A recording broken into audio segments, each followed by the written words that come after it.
Should we Hello, talk? Are everyone. we This live? is Chris Connolly. We were talking. We're live. The people are with us. So it is my great pleasure. Hello, I'm Chris, the Uh-oh. library marketing team.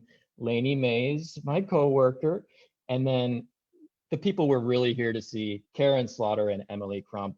We're here to talk about Karin's upcoming book, her 20th in 2020, The Silent Wife. Karin Slaughter, you all know, is an acclaimed best-selling author who's published in 120 countries. I didn't know there were that many, and more than 35 million copies sold. The Silent Wife, which goes on sale August 4th, just received a Booklist starred review that says Slaughter adds depth to her best-selling series with the investigations of old and current cases while also advancing key personal relationship. Another slam dunk, a slam dunk. So without further ado, again, we're going to have Karin in conversation with her editor, Emily Krump, executive editor at William Morrow. So without further ado, the floor is yours. Enjoy, everyone. Hi, everybody. We're so excited to be here today to talk about Karin's books and her super exciting new book that's coming out in August, The Silent Wife. This is really exciting to be here. It feels like a real privilege, but it's a little bit of a unique circumstance. I think that if we were back in the office and everything was normal, Karin and I would be sitting in the video studio. So I want to say welcome, Karin. And I just want to ask how everything's going for you. I'm pretty good. You know, I got Towel, my toilet paper, some Jen, Parody, my parrot. That's a parody with a D because it's not a real parrot. And I just, I've been reading, hanging out, doing what everybody else is doing, Zooming. I'm assuming everybody else is naked from the waist down, and sending love to my libraries. What about you, Emily? I am hanging out in my dining room, and I'm very grateful that my kids are sleeping upstairs so that I can have a conversation with just you. I'm glad you said that. I was wondering why you had a picture of a chandelier behind you, but I see that's a mirror. It's a mirror, yeah. So I'm sitting in my dining room in New Jersey and feeling very grateful to be able to sit here. Sweet. So I was wondering if you might kick it off for us and tell us a little bit about The Silent Wife.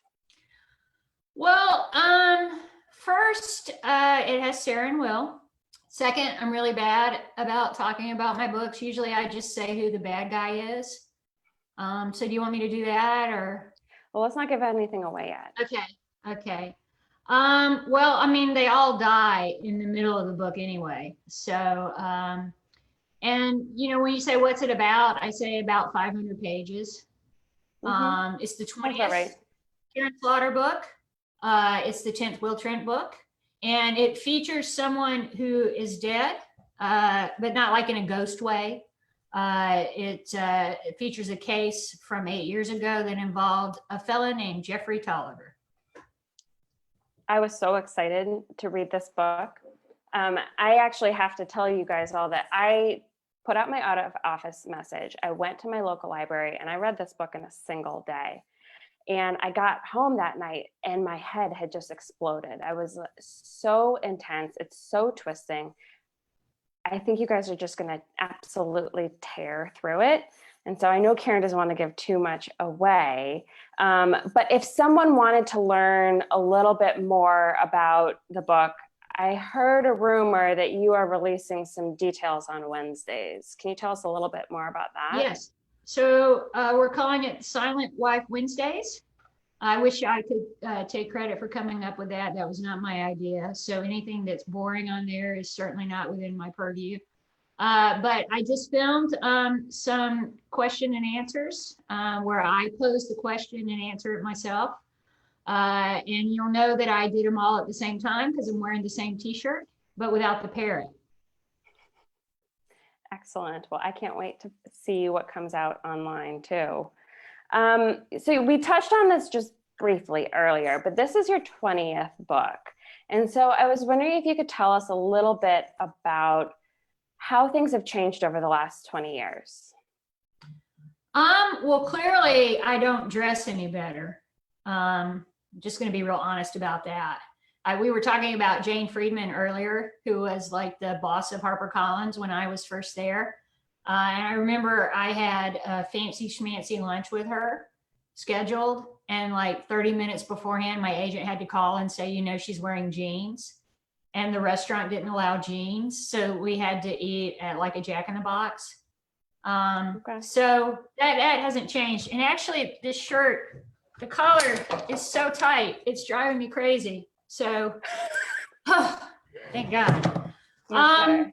But it's a little bit like April. I mean, what happened to April? We were all experiencing April, and it was the longest month, but it was also the shortest month. And we were all kind of like in this fugue state. And that's what it feels like when I think about when I first published Blindsided 20 years ago. It's like, I don't remember any of it, but I remember every single bit of it. And I'm just really grateful that I get to write for a living, because a lot of people don't get to do that. And it's been my dream since I was a little kid to be a writer. And so, it's fantastic that I'm here. And I'm mostly grateful that I can breathe now, since I flash danced my shirt. I like it. It looks good. I think that's a good opportunity for us to do a quick costume change. Oh, sweet. All right. You got to go off camera, Emily. Oh, sorry. Uh-oh. Uh-oh. I'm not off camera. How did that happen? Okay. Here you go. This is my pirate. I would like to say something. In addition to being an advocate for libraries, I'm a big advocate for pirates' rights. There's a lot of misinformation out there, and librarians will appreciate this because they are awesome First Amendment warriors. And, for about 200 years, pirates have raised money for orphan parrots. I mean, being a pirate is obviously very dangerous. Healthcare is really bad. I mean, you have a lifetime cap on pegs. You only get 2. You go to an eye doctor, it's going to be a patch. That's it. But we raise money for these parrots. And we have this calendar that we put out called Pirates Booty. And look what I saw, Pirates Booty. Can you believe this? So we filed a copyright infringement. It's for the parrots. That's what we believe in. I love it. What about you? I know you're into cowboy rights. I am into cowboy rights. I'm into free range farming and letting the cows and cattle just roam everywhere they go. Right. Now I know that you have a specialty, you being a cowgirl, where you walk backwards, called the Reverse Cowgirl. Can you tell us about that? No, I don't think that's appropriate for this space. Oh, okay. Well, I don't know what you were thinking. I don't either. I just didn't have a quick answer. But just to bring things back a little bit here. Reverse Cowgirl. Reversing. Let's talk a little bit about your love of libraries. Yes. I know you have a foundation. Can you tell us about that? Yes. Save the Libraries is a charitable trust. To date, we've raised almost $500,000. And you're like, wow, that's a lot of money. Not if you're a library. We need to raise more. I understand that. I'm really concerned about what will happen after the pandemic has, I don't know, is it going to disappear? I don't know. Once we get back to one sense of normal, what is going to happen to libraries? They've been extremely instrumental right now, helping their communities. A lot of people don't realize that kids in rural areas don't have internet. I mean, we've become aware in a really horrible way. But libraries have been opening up their Wi-Fi so that kids who can drive, from the ages of 4 to whatever, can drive to the library. They can sit in the parking lot. They can use that Wi-Fi. Some libraries have been sending buses out with mobile Wi-Fi hotspots. And a lot of libraries that have STEM labs have been donating their 3D printers to help make things. So they've been really important. Of course, Overdrive has downloadable books. And, people need to understand, like right now, all these parents are saying, we need to pay teachers $1 million a year. Now, what I think they mean is like, all you teachers split up this $1 million, because that's how they're paid right now. But they need to realize how important the libraries are and carry that into their post-plague life and support libraries as much as they can. I completely agree. I miss going to my library. And I know that I am not alone. So, well, I write about libraries in my books a lot. A lot of criminals use them, so that's useful. People hide in them. All good things for crime writers. That's why we're such big supporters. and it's a new way to get your books out to new readers who maybe wouldn't Oh, yeah. experience That them too. otherwise. Yeah, people like, hey, like this book. Exactly. Right? So libraries are also a great spot to go do some research. Can you tell us a little bit about the research that you do in your books? Well, I'll tell you one wonderful research helper I had was at Georgia State University. When I was doing my 2 different novels, Criminal and Coptown, both of them take place in the 1970s, and their archives were a wonderful resource for information about Atlanta in the 1970s. I also use the Auburn Avenue Research Library because, you know, it's true now, but it was especially true then, that there were stories that were told to the white community and stories that were told to the Black community. And the Auburn Avenue Research Library, which is down the street from Ebenezer Baptist Church, where MLK was a preacher, offers archives of the Atlanta daily papers for the Black community. So I would read about a crime in the Atlanta Journal-Constitution in the 1970s that involved the community in the white paper, the predominantly white paper. And then I would read in the Black paper and get the other side of the story, which a lot of times they didn't mesh together. So it was really fascinating, but having both of those at my disposal made my job so much easier. And I know what you're gonna say. Did you share that money with the libraries? Absolutely not. Because we all know librarians do it because they love it, not for the money. I didn't want to insult them. Well, I'm glad you didn't. I am glad you didn't ruffle any feathers. I think this might be a good opportunity for another costume change. All right, I'm really going to disappear this time. Sort of. Kind of. I'm not going to get rid of Parody, though. Parody and I are in this together. This He's is in my it for the long haul. Nice. We're both shiny. Oh, that's true. It's This fancy. is my, but if I had my pirate on instead of she's got legs, I could sing she's got pegs. Oh, yeah. We always love a musical serenade. What else? Do you want to talk about what made me love libraries, maybe, Emily? Oh, yeah. I would love to know that. Okay. Well, since you're dressed for a birthday party, I'll tell you. One of the most important things about the library, other than it was air conditioned, was I got to go there whenever I wanted to, and I would sit in the back and I would read anything I could get my hands on. And I loved reading Encyclopedia Brown. I loved Are You There, God? It's Me, Margaret. I love Judy Blume. I love all of those, read all of those. Then I graduated into Lace, The Thornbirds, Yep. Flowers in the Attic, the sequel to Flowers in the Attic, Out of the Attic, Still with My Brother. And, you know, those books really shaped me, not just as a reader, but as a writer. And I was talking to Veronica Roth about this the other day, coming soon to my Facebook page, an interview with Veronica. And, you know, the thing I loved about Divergent is you had all these positive models for girls, right? You got strong young women, boys who respect strong young women. I mean, it was just really great. And it made me think about the books I grew up on, like Lace, where, you know, if you're raped by a sheikh and have a love child, that's okay. It's love. Or Luke and Laura on General Hospital, you know, he violently rapes her and then they end up getting married. So that's a great message for young girls. And Veronica pointed out something I had forgotten about Gossip Girl, where the guy who ends up being like the romantic hero is actually a sexual predator in the first episode.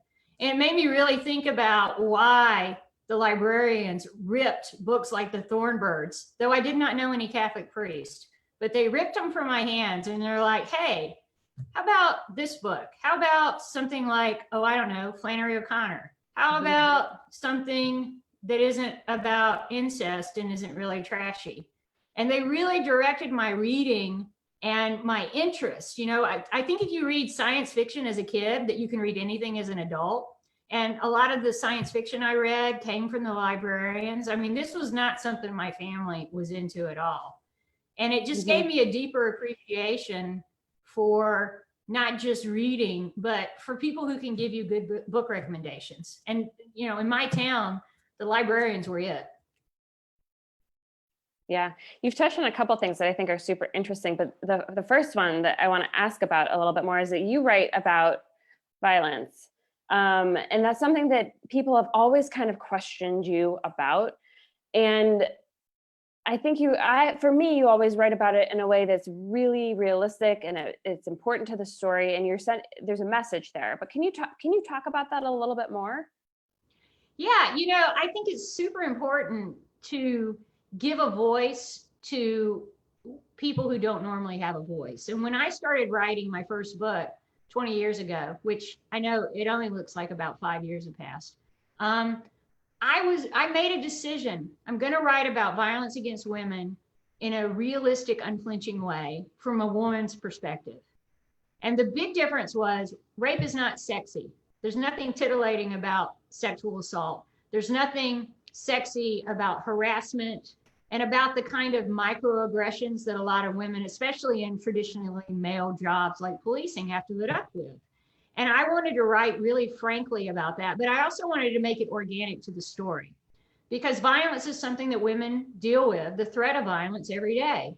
I mean, maybe not now because we're all locked inside of our houses, but we all have that moment at night when we hear a bump or a thump and we don't know where it came from, where the first thing a woman thinks is, there's an intruder who's going to attack me. And the first thing a man thinks is, wow, what's that bump?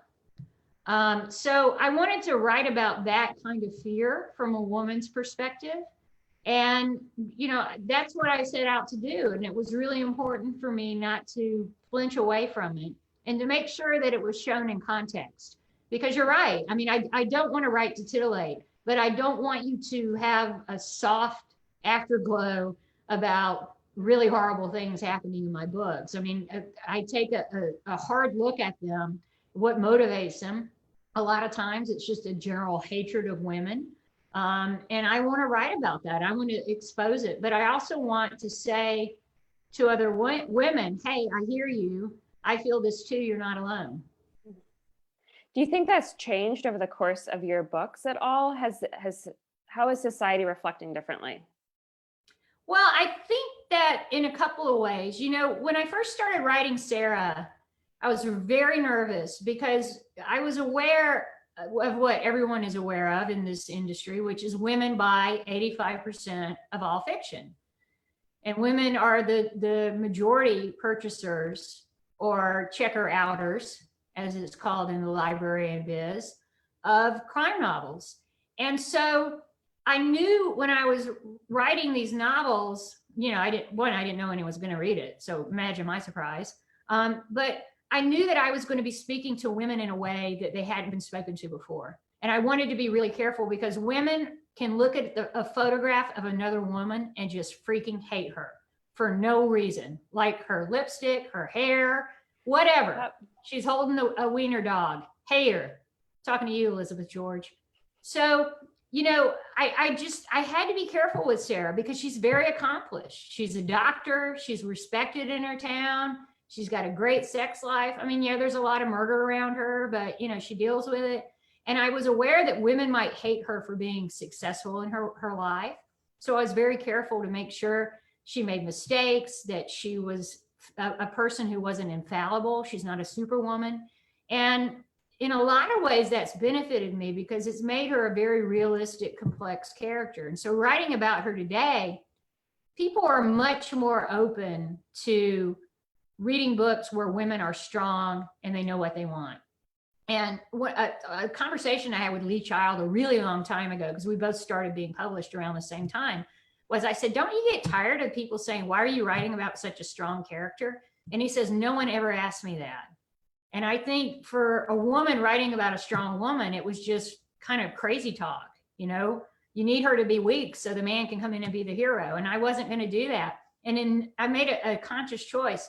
In none of the books does a man save Sarah or Lena. They save themselves. And the men in their lives really respect them. And that's important to me because I think there are a lot of women who are in great relationships with men, and the men aren't threatened by their wife's success or their partner's success, and they have a great solid relationship. And that's something that happens, but that we don't often see. Usually there has to be a strong person and a weak person. So you've written 20 books, as we've been talking about, but one of the things that is consistent throughout your books with both standalones and with the series books with Will and Sarah is that strong woman character is always there. Is it different writing a standalone for you than it is to write a series book? And what's kind of the process between those two? Well, you'd think it would be easier writing a standalone because I don't have to remember anything, like how old Will is, or is he 6'3", is he 6'4"? I mean, I got to go to Wikipedia for that stuff. But coming up with a new character is a challenge because I got to make sure that they're not just Will and Sarah or Jeffrey or whoever. I want to make them their own characters. The big challenge with my next book out in 2021, if the world still exists, is do I write about the virus? It's a standalone. The main character is a lawyer. Well, if you know a lawyer right now, that world has been decimated.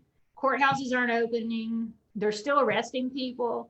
People who get arrested, they have to have a bail hearing. They have, if they can't make bail and they go to jail, they're likely to get COVID.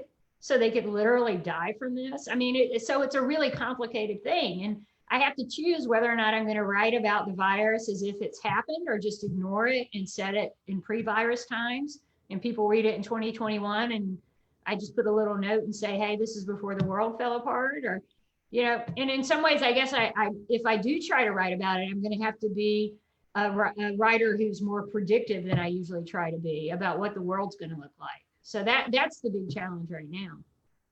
Absolutely. Is that a conversation you've been having with a lot of your writer friends as well? Do you feel like other people are thinking about that too? Yeah, absolutely. And some of them have been like, not going to do it, just going to completely ignore it. I'm writing the book in my fantasy world. It's fiction. Which is a great choice. And I talked to Mike Connolly the other day and he said, I'm going to include it. And I asked for an extension on my new book because I want to make sure that I write about it. And I just think each writer has to make their own choice. It's such a creative process to write a book and to come up with characters. And even when I'm writing a Will Trent book where I'm writing about Atlanta, it's a lot of world building. And how do you build a world during a pandemic, after a pandemic? I mean, the big problem here now is everybody's quarantined. If somebody dies, it's the person who's locked in with them. Yeah, it's almost like a locked room mystery. Exactly. I mean, can you imagine if something happened to me? We would know because you wouldn't be on social media and That's we right. would miss you. Oh, thank you. Well, we would miss you. But you've also been super busy on social media. You've been doing lots of interviews. Can you tell us a little bit about that? Yeah, it's been a lot of fun. I'm behind. I've got several that I need to edit because I'm really lazy. Like Don Winslow, Veronica Roth, Sarah McLean, who's a romance writer. I tried to get different types of writers. So it's not just all crime fiction. And I happen to know a lot of writers who don't write crime. But they are criminals. So it's just a good mixture of people. Mike Connolly. And as soon as I find time between talking to my toilet paper and my parrot, advocating for pirates' rights in libraries, I hope to edit them and put them on. They've been really popular, though. I mean, we've had a lot of people look at them. They're really fun. It's a great escape, which is, I think, what you and your books kind of offer people. It's a chance to kind of enter a new world, think about something different than their day to day, and also find a way to connect with new people and hopefully, pass books on to your friends and recommend and things like that. So yeah, well, book recommendations, they should buy their own books because I've heard that if you share books, it's very dangerous. I agree with that. Mhm. I agree with that. Costume change. Or take your costume off.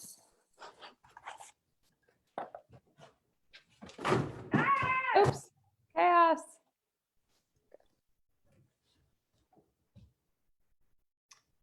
Okay, Got to keep it lively. we do. I think can't this is see you. totally on brand for me. I think Sitting this like is an OG in my chicken hat with my parrot and my pal. I've got Abby Kadabi. What could be more appropriate? Is that an actual thing? It's an actual thing from Sesame Street. She's a fairy and she's great. Wow, it's amazing. It is I amazing. have so many pieces of beard in my mouth. You know, I've actually got to go to my dermatologist tomorrow because I'm allergic to these beards. And I had this telemedical thing, and he was like, don't wear the beards. And I'm like, not an option. They're too fun. Yeah. But Who doesn't want to be in a beard? maybe we can find some that don't hurt you. Maybe. I don't know. You know, I get this fantastic unicorn head that's made of latex, allergic to latex. So I got to plan it when I wear it that I can be doing stuff where my unicorn rash won't matter. Well, do you wear them when you write? No, I've never thought about that. Maybe I should. Because that could be like your secret weapon. And Right, people ask anaphylactic you- shock. Fantastic. That's a great idea, Emily. Thanks. Trying to keep it going. No, Do the Steve Larson publication plan. no. We're going to pass on that. Hard pass. Do you have any writing advice that you'd like to share with people who are hoping to write a book one day? Yes, just sit down and write it. And that seems like a smart ass thing to say. And I understand if you don't want to take advice from a chicken. But, you know, everybody has a great idea for at least one book. Like everybody, Lainey, Chris, the tens of people watching this, they've all got a great idea. That's not the hard part. It's sitting down and figuring out how to make that idea work. And that's where you know that you're a writer, is if you can make it work, you can turn it into a book or a short story. But it's also important to know when not to write and when you need to think about something. A lot of people call that writer's block.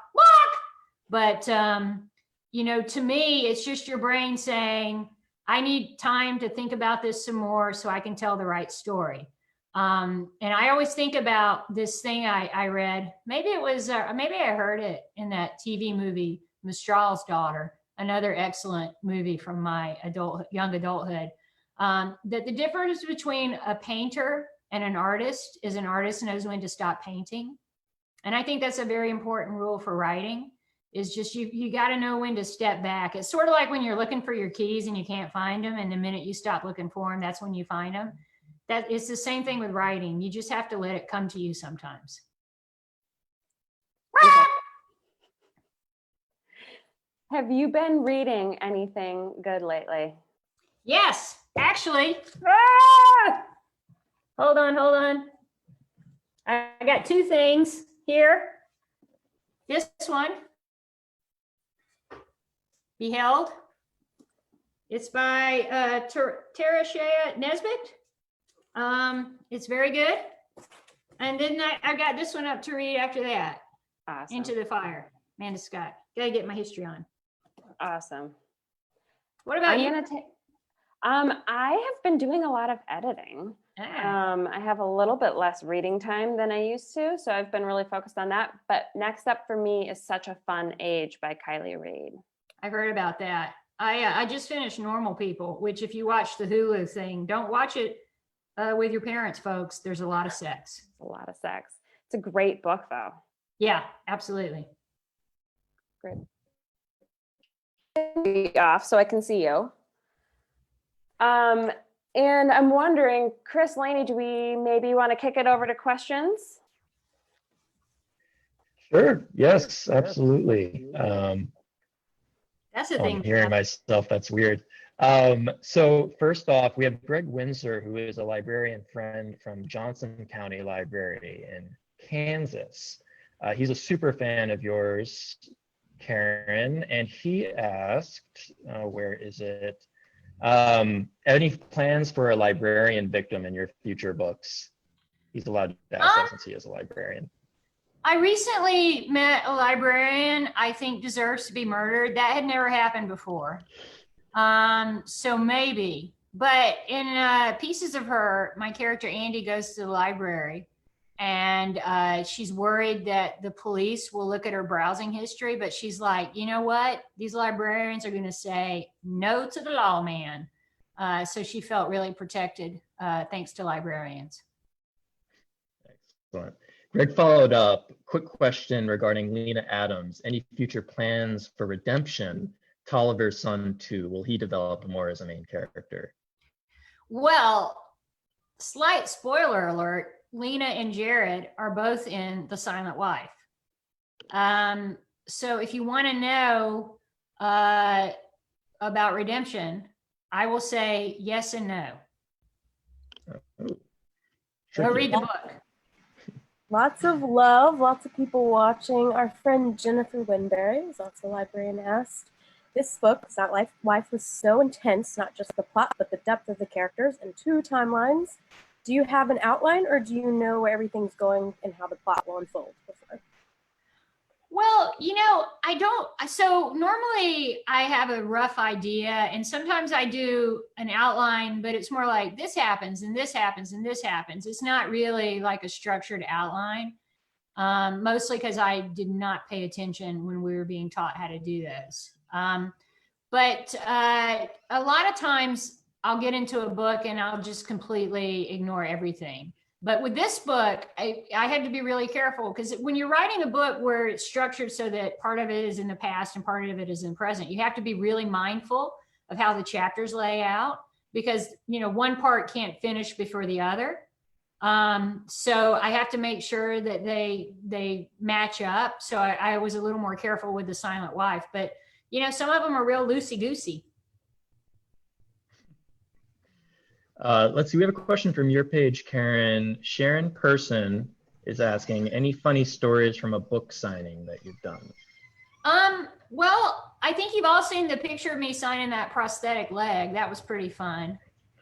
And then I signed a different one because she had to get a new one. And so that was interesting. I drew a cat on one, I drew Snoopy on the other. So I'm actually glad because, you know, they could fight, cats and dogs. But one really cool thing, when I was in the Netherlands, I have this group of ladies who we always have to get a sign language interpreter for her at the library, which of course they offer that. And they gave me my sign language name. Now, sign language is like any language, it's different in each country. So the American Sign Language I knew really made them roll their eyes. And they gave me my sign language name because I hold my pen like this. And so that's my sign language name in Dutch. So that was pretty fun. I'm glad they did that. I'm actually kind of disappointed because I was going to go to Holland and be in the town where they're from in June, but I don't think I'll be going there anytime soon. Let's see, speaking of travel, Sylvia asks, what are the dots on your world map indicating? Those are all the states and countries I've been to, except I forgot to put one in Brazil, and all the water that I have been in. Like when I was in Finland, I did the sauna, where you sit in the sauna and then you hit yourself with the birch leaves and then you jump naked into the Baltic. So that is a pin. How many in total is that, do you think? You know, I don't know. I've been to every state except Alaska. So I hope to do that soon. So if you're in a library in Alaska, hit me up. Some good ones there. So Rena asked, what's your biggest source of inspiration for your writing? I have no idea. I honestly don't. I mean, I read a lot. I read a lot of newspapers. I read a lot of blogs. I read a lot of self-help columns because people are really horrible. There's one I read. Oh, Emily, you'll like this. This woman, her husband picks at his toenails on the couch and clips his toenails. and he won't clean up after himself, which right there, divorce him. And so she's been putting his toenail shavings in his coffee. That has to go in a book. Yeah, right. I love that kind of stuff, right? Because people are just horrible to each other, and it's great fodder for crime novels. I think those Mostly- domestic issues Mostly, I just especially look will be for big stuff that's nowadays. fishy. I'm sorry, your question, sir? Oh, no, I just said that the whole domestic issue, I think, has been really highlighted with all these stay-at-home orders. So I'm very curious how that will inspire future works. Well, I pretty love cautious, hearing so. what people are fighting about because it's so stupid. I mean, just like life or death fighting over what channel CNN is and stuff like that. But you know, it's really interesting because I didn't realize that my general lifestyle is called quarantine. So it's been fairly easy for me because I don't normally go outside a lot. I have a lot of allergies, so I'm used to being inside. I'm good at just like sheltering in place. So I'm real lucky. Seems to be something we're hearing from a lot of authors, is it does kind of lend itself towards the writer lifestyle. So It does, yeah. Brandy asked about Will, and is there anyone you'd like to see play him in a movie? Well, you know, Will is tall and lanky, and there aren't a lot of actors who are tall and lanky and who have like sandy blonde hair. But I always get his name wrong. Skarsgård. I forget his first name, but he was in Alexandra. he was in True Blood. I really like him, and I said that to Charlene Harris once, and she said, "Oh, you don't want him. All of his height is between his nipples and his navel." And I was like, "Thank you for ruining that sex dream." That's Charlene Harris for you. Charlene, why, oh, handsome. why? Yeah. But if you do look at pictures of him half naked, which there are a lot of them out there, is like his height is right there.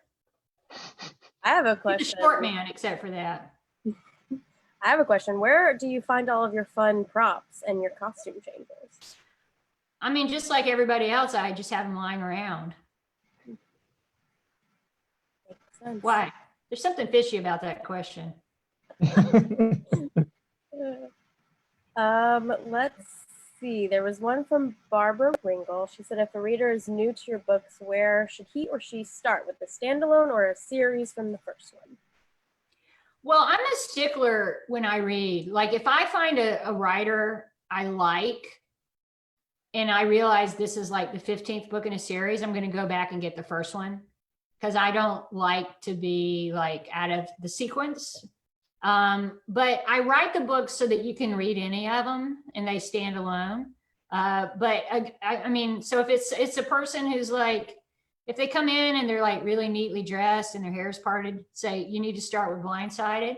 They come in, they got a fish on their head, say, Pretty Girls, obviously. I I wanna started with interrupt Pretty before you Girls. go. I'm a fish on the head type person. We all know that, Chris. I want to interrupt real quick and say that The Silent Wife totally stands on its own, and you don't need to have read any of the other books to be absolutely absorbed and totally swept up in the story. I agree. I have to Just say, with one the last- chicken head, I want that to be your next author photo. I tried. They said no. I tried to pirate. I'm like, I'm such a pirates' rights advocate. And it's a great job for children. Like being a pirate, you're out there on the ocean. And many pirate ships prefer children because they're so small. You can like fit 3 to a hammock. And if you like run out of food, they are delicious. I've got great recipes. So far, no complaints on Facebook, so we're fine. I think we have time for maybe one more question. And someone asked, I don't know how much you can say, Karen, the pieces of her adaptation. Where does that stand? And did they invite you on set for that? I'm very curious where they are in Yeah, production. they have. You know, I'm really excited about this, and I've read all the scripts. Charlotte, the writer, Charlotte Stout, she's been really great. She's talked to me a lot about the characters, but she knows that I'm okay with them doing their own thing. You know, if you're familiar with pieces of her, a lot of time is spent with Andy in the car feeling sorry for herself. That is not riveting episodic television. You know, she has to get out sometime and do something and like shoot at people or have sex or whatever. So they've made changes, and I totally agree with the changes. And you know, it's a great story, and I love what they've come up with. And unfortunately, they were 3 days away from principal photography when the state shut down. So we'll see. And also, you know, they're not just going to do it because the government says it's okay to do it. They want to make sure everybody's safe. Crazy, I know. And you know, Tony Collette is still signed on to do it. And I'm real excited to see what happens. And hopefully they'll find a safe way to get back open and start filming, and we'll be able to watch it on Netflix. Because frankly, I got to the end of Netflix yesterday and it just said, stop.